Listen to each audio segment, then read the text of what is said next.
Next one is for Taurus, and Saturn is going to be transiting your ninth house of travel.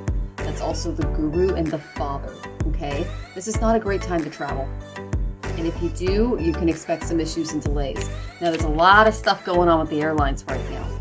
Okay, Uranus is in Taurus going to Gemini. There's a lot of infrastructure things that we're having in America and across the world.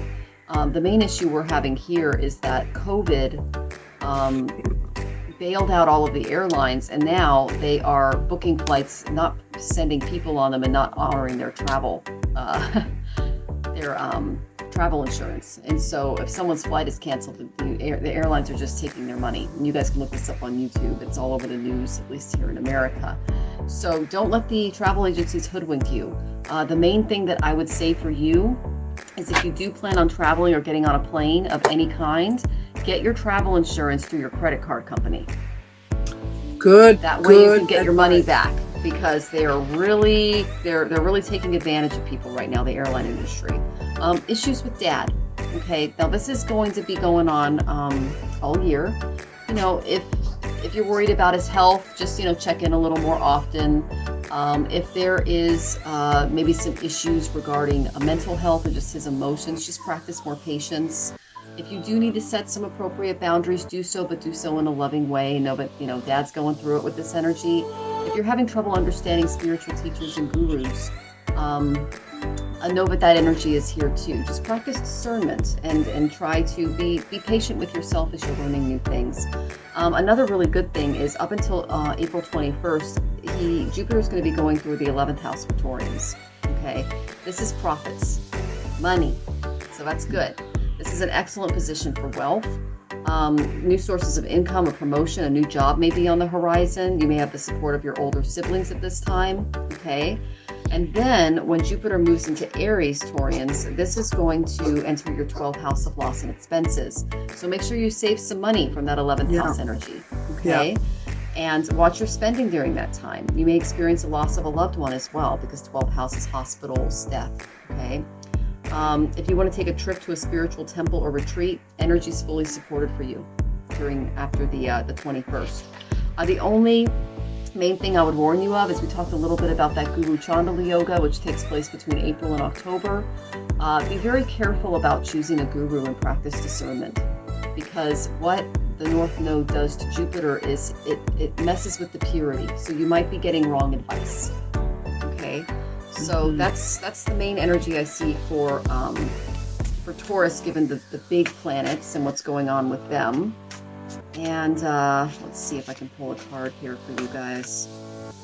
Yeah, I got another little warning here too. That well, first of all, I'll tell you the good thing. The good thing is the Magician card shows up, and when I see the Magician card, I know that this sign, Taurus, Sun, Moon, and Ascendant, has the ability to create whatever it is they want. You just have to focus on it and know your magic is strong, and know that your thinking is strong. You don't want to be stuck in stinky thinking, because then you'll create it.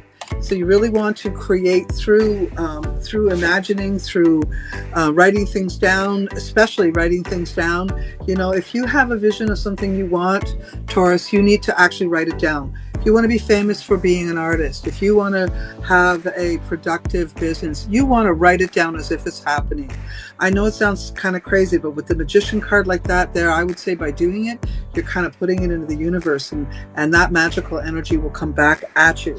You do have to be mindful. There is a situation I'm a little concerned about. This is it. You have the King of Wands in reverse.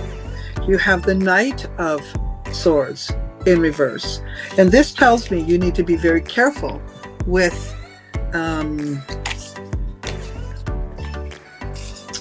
you need to be very careful and very cautious with a very shrewd, selfish, potentially corrupt, and perverted type of thinking. Okay? And now that could be in so many ways. It could be in so many ways when I speak of that. But that type of energy is out there. You're going to face something about that. And I see you walking away from it. I see it being heavy. I see it being hard for the Taurus to have to look at this. and have to deal with it. But Taurus, this is going to give you strength when you get up and walk away from it. I think you have some strong values, some strong morals, some strong opinions about things, and I see you're going to share them, and that's what's going to still, help that situation. I see you sharing them. You may be called out a little bit because some of it, maybe you skew too much to this side of an argument, and you're going to be opened up a little bit so you see both sides, and that's going to be super helpful for you in the long run.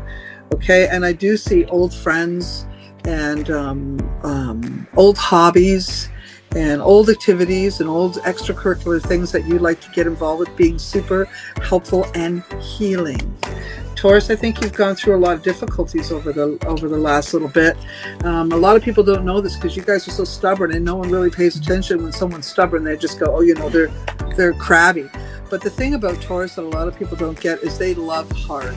They love so hard. Mm-hmm. And if expectations are not met, and depending on where that Taurus's head is, if those expectations are not met, it really hits them. It guts them. And, they could have a lot of really big problems from that, and angers and resentments and regrets and those kinds of things. But I will tell you that I think you're learning from your experiences, Page of Pentacles. I think you're gaining strength and courage from those understandings, from those knowings. And I think as long as you're cautious and careful and go to the right people for advice, as Michelle had already mentioned, I think you'll manage to navigate 2023 in a way where you can say it strangely will end up a much better year than the past few. Yeah, and the outcome that I got was harmony from the Whispers of Ganesha Oracle, finding harmony. And this is the sacral chakra, the Svadhisthana. Yeah. So this is the sexual energy, the reproductive energy, the passionate energy. Yeah. So you mentioned that, Taurans tend to lead, with their heart, but this is also encouraging them to follow their passions this year and to do so in a way that's harmonizing 100% in the collective. Yeah. This will be a really good year for them to settle into a long-term business plan, a long-term money-making scheme, or whatever you want to call it. It'll be a long-term. Whatever they settle into this year will be long-term. It won't be short-term for the most part. Yep. Yeah. And what's really interesting is Saturn for Taurus is going to be transiting the 10th house of career. So this could add a lot of pressure to work. So that's something to really take into consideration. And take it in stride, try to fulfill your responsibilities and do it to the best of your ability, because I told you Saturn was going, anyway. Yeah. So, yeah. Well, that's good for Taurus then. What do we have next? Oh, well, we have